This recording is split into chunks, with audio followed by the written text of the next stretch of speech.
And welcome to my dining room. Yeah. Welcome to I'm my recording from home. Is that yes. your office? Yeah, actually, I don't see it much, but yeah, it's my office. But you have one just in case you need one. Yeah, yeah. Dr. Dr. William Moss, you are a board certified internal medicine specialist and you're on the front lines. You're at the ER at the medical center in Bowling Green. So how you doing? We're doing okay. We we went into plan mode many weeks ago when we first saw it break out of China into Italy and so forth, and we realized that we had a problem on the way. And I met with Dr. Rebecca Shadow in our infectious disease early on, and we realized we needed to form a team immediately. So we started planning this a great deal a long time ago. So, uh, and I'm happy to say I think we've kept up with our surge. We've kept up with it. I'm very happy to say that we are to this point. The planning has paid off. It's done well. In the regards of social distancing and getting people to stay indoors. Well, not perspective for that perspective. That certainly that is important, but I mean getting patients in and out, protecting patients, protecting our staff.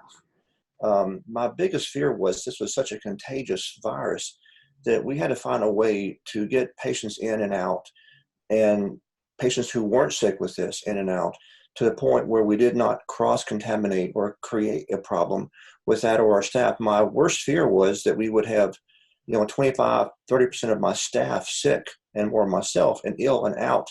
And if you're dealing with a pandemic and you have a third of your workforce gone, that can certainly make matters miserable.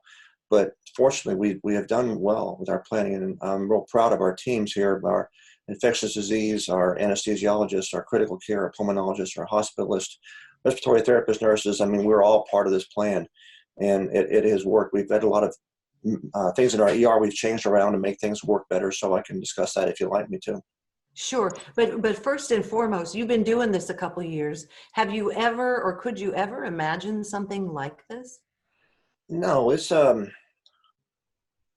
like I said, it's a moment that we will have to get past. Never in my wildest dreams did I think that we would be doing things that would literally put our lives on the line. My father was in the military, and he actually landed on Omaha Beach on D-Day night, and I talked about his stories and so forth. And I thought of what he would say to me if I asked him about this. And he'd probably say, you're going to be okay. You're going to be okay. Just do your job. And that's what he would have told me. So it's kind of reassuring to know that, we just did our job, and we've done it every day. And everybody's just worked, diligently here, everywhere. I mean, hopefully, we'll get through this and our jobs will be done soon. And yes, but you'll keep doing your jobs. You said you were tested yesterday for COVID-19. Yeah, I actually had just a blood test for it. We're looking at a lot of the frontline workers just to see if they're having exposures, and we've actually, have been very blessed. We've had hardly any minuscule type of exposure to our staff, to my knowledge at this point. I don't think we have been able to get everybody's test back at this time, but thus far, I'm very pleased with our plans. We've protected our staff pretty well. When you say minuscule, what does that mean? Well, we had one provider that had a slight elevation of one of his enzymes. I mean, his antibodies, and but it was such a small elevation, we think it may be a false negative. And if we eliminated that, we would have zero persons exposed. So when I say minuscule, I don't want to say zero, but being honest. Yes, well, honesty is good. Yeah. Also, honesty, and what we want to talk about also is the fact that COVID-19 has created such fear in people that what you're seeing in the emergency room there at the medical center and also an internal medicine specialist, people who are having life-threatening sicknesses, illnesses, heart attacks, strokes, are delaying going to the ER for Yes. fear that they're going to contract COVID-19.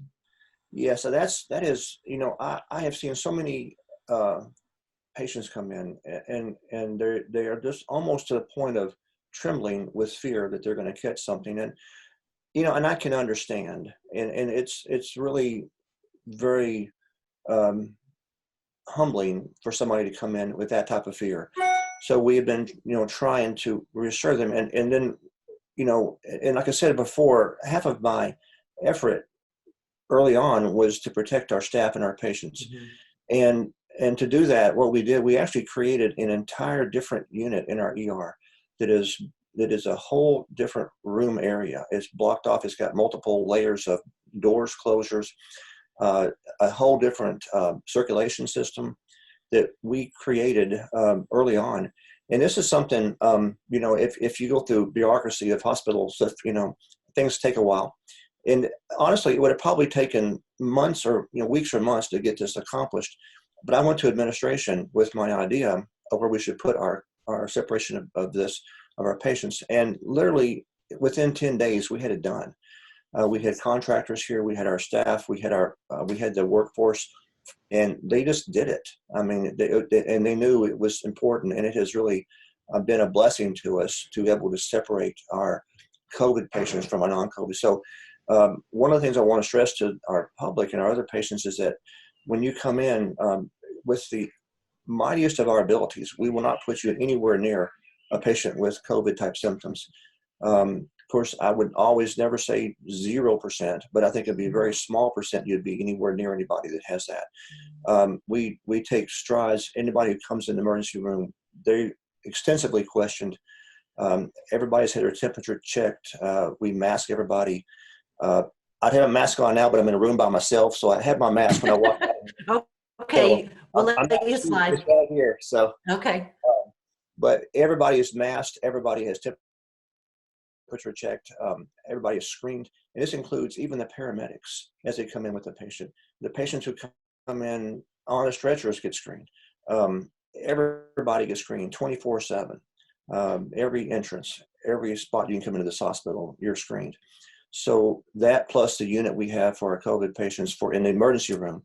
Now we also have a separate unit in a hospital for our COVID patients as well, and they're totally different tower than the rest of the hospital. So if you're admitted, you're in a whole different, you're across the street, literally a block away from our COVID patients. So it's, again, to the best of our ability, we have taken great strides to make sure that everyone's safe. Because What kind of numbers are we looking at when you say to our COVID patients? How many are we looking at the medical center in Bowling Green right now? well, I checked the census this morning. We have 20 in our COVID unit. 20 patients with the disease, several on ventilators, several that are, recovering and doing well. We've had several discharges every Have you day. lost any patients? I hate to ask that, but to Well, COVID? we have, and I don't have the specifics on that, how many. It's somewhat of it's because of patients' names and so forth. I don't want to say, but nonetheless, but we have had some deaths here, and it is. It's humbling. I was here this morning at very early and admitted a patient that is not doing well. So it evolves every day. It's very fluid. So, but again, the emphasis we have on patient safety is just enormous.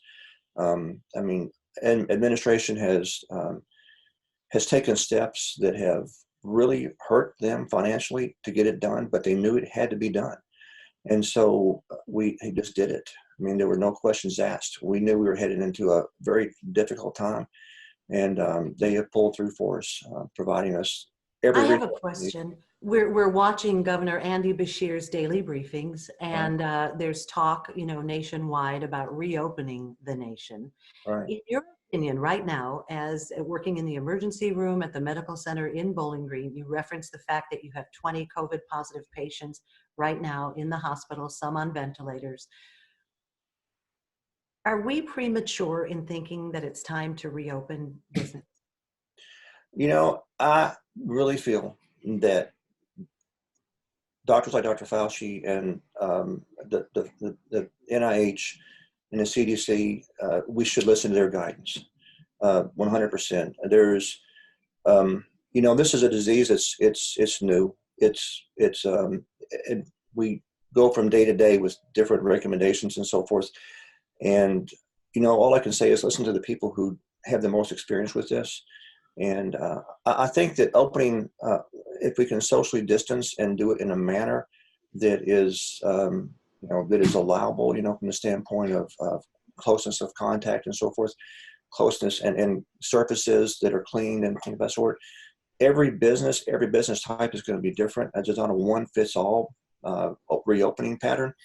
So I think it's going to be something that I'm going to have to trust the leaders in the medical field who are doing this on a day-by-day basis, who are watching statistics. And believe me, I'm an epidemiologist. I hated statistics in medical school, so I'm not really one to ask, but I do think that there are people that can guide us through this the correct way. But in my medical opinion, I think it's a little bit soon still for Kentucky. I'm still seeing too many people come in that are very sick and ill to say that we should do this just yet. And I think it will be a time soon. We just got to, not let off the gas. You got to push this down a little bit further, but just a little bit longer. And, I don't know when that will be. And honestly, in a week, we may have to say, gosh, maybe longer, or maybe say, oh, the time has come. So it's almost a week by week basis. And if anyone has a crystal ball, says they know, they're wrong, because no one knows. How is this going to change forever what you do as an emergency room doc? You do internal medicine. You mentioned the wonderful protocol that they have implemented at the medical center and really taking precautions to protect the frontline workers and the patients. But moving forward, if we get to the place where we say, okay, we've gotten over the hump and now it's back to business as usual. Well, you have a new normal. Business as usual is going to be different now. From my personal, I think we will knock the crap out of influenza next year, because we'll be all hand washing and masking and everything for several months or maybe years to come. I think that's a habit we should have probably done for influenza. We took it lightly, or it was just the flu, and but influenza does have bad effects on some people. So I think we'll do better with that. My concern is that a lot of people who aren't coming in now to get care will possibly have some problems. I think, I've already seen several patients that have come in late for infections that could have been treated in the emergency room and sent home, who now end up having to be admitted to the hospital. And in particular, I had a patient overnight with a urinary tract infection that came in septic and had to go intensive care, and they could have probably been treated with antibiotics. I had a patient recently with a pediatric patient vomiting nausea that had a very serious condition that, they were worried about coming in earlier, and ended up being an admission, a transfer to Vanderbilt. So there are so many cases of people that are putting off things that need to come in for immediate care. Heart disease, strokes, they still happen, and people aren't getting them taken care of.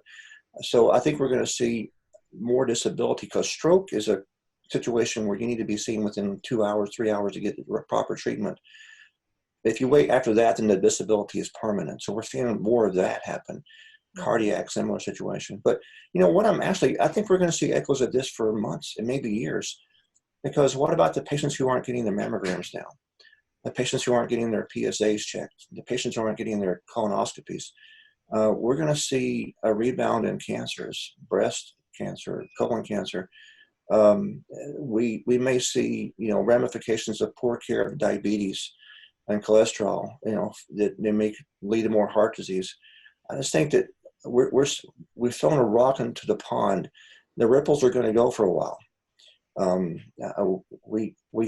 bad stuff may be over in a bit, barring a second rebound in the fall, but I think we're going to see more problems. But and this is only 4 to 6 weeks of people kind of backing off, but I think we're going to still see some issues. So I'm hoping that we can rebound and start seeing patients, get them back in for their care. Elective surgeries on some people is a biopsy for a bad looking mole. Mm-hmm. And what if that's melanoma?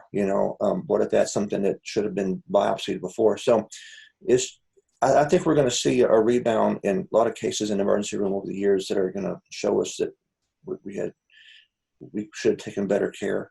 So that's why I think that even when doctors' offices are reopening here soon, as the governor's procedures plan, as we fold into that, I think we need to take full advantage of getting everybody everybody back in that need to be seen. And I think we will. I just, my fear right now is that somebody's going to sit at home with a stroke and not come in until we can't do anything for it, or a heart attack. And those are certainly dangerous situations and can lead to more problems. So we're safe. We're open 24/7. And I've made sure personally that I've done as much as I can do to make this place as safe as possible. And if there's something I can do more, anybody's feel free to call me.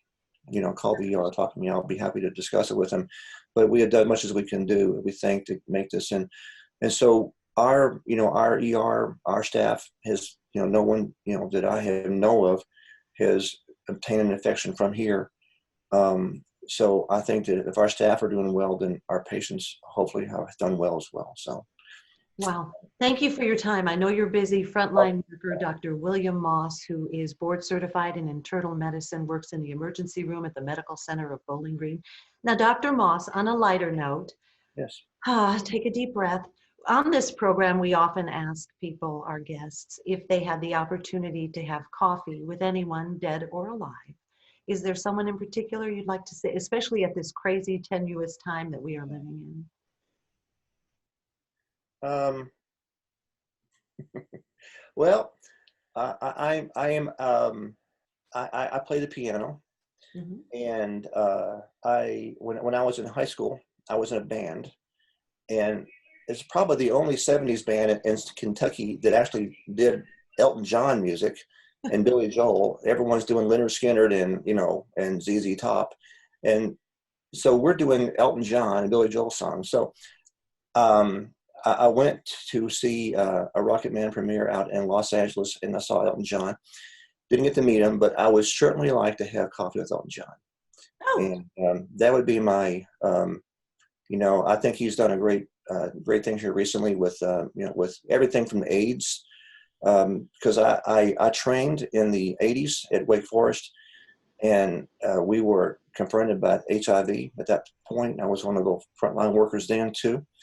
And so his work with that, as well as recently with all his fundraising, I just always admired him. So Elton John would be a cool guess. Never happened, but certainly I'd take it. Well, and we had a guy a couple weeks ago who wanted to sit down with Meatloaf. Dr. William Moss, thank you so much for your time. And please, All right. thank you for what you're doing, and stay well. All right. Well, thank you so much.